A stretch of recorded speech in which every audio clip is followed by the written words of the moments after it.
AP ప్రభుత్వానికి supreme court మొట్టికాయలు. Prakash Raj సంచలన tweet. Tirumala laddu వివాదం దేశాన్ని కుదిపేస్తున్న సంగతి తెలిసిందే. గత జగన్ ప్రభుత్వం నెయ్యికి బదులుగా జంతువుల కొవ్వును వాడారంటూ చంద్రబాబు చేసిన వ్యాఖ్యలపై దేశవ్యాప్తంగా తీవ్ర దుమారం చెలరేగింది. తిరుమల లడ్డూలో జంతువుల కొవ్వును కలిపారని ఆరోపణలు రావడంతో హిందువులంతా కూడా ఒక్కసారిగా షాక్కి గురయ్యారు. మరోవైపు చంద్రబాబు చేసిన ఈ వ్యాఖ్యలపై వైసీపీ నేతలు ఘాటుగానే రియాక్ట్ అవుతున్నారు. అసమర్థత పాలన గురించి ప్రజలు ఎక్కడ చర్చించుకుంటారో అని, ఇలా తమపై నిందలు వేస్తున్నారని వైసీపీ నేతలు చంద్రబాబు తీరును ఎండగడుతున్నారు. దీంతో శ్రీవారి లడ్డూ వివాదంపై పూర్తిగా రాజకీయ రంగు పులుముకుంది.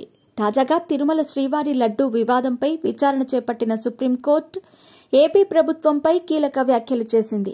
నెయ్యిని రిజెక్ట్ చేశారని మీ టీటీడీ ఈవో చెప్పారు కదా, నెయ్యి రిజెక్ట్ చేశాక ఇక వాడే పరిస్థితి ఉండదు కదా అని ప్రభుత్వం తరపున లాయర్ను ఉన్నత న్యాయస్థానం ప్రశ్నించింది.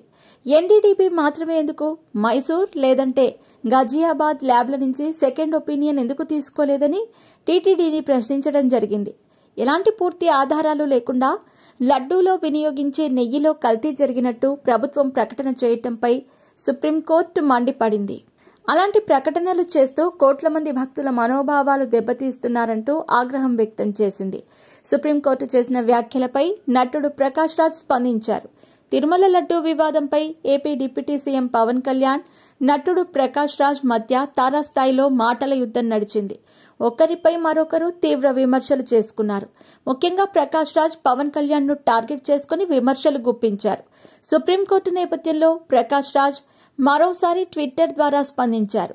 దయచేసి దేవుడిని మీ రాజకీయాల్లోకి లాగకండి, #జస్ట్ ఆస్కింగ్ అంటూ తన ట్విట్టర్ ఖాతా వేదికగా పోస్ట్ చేశారు.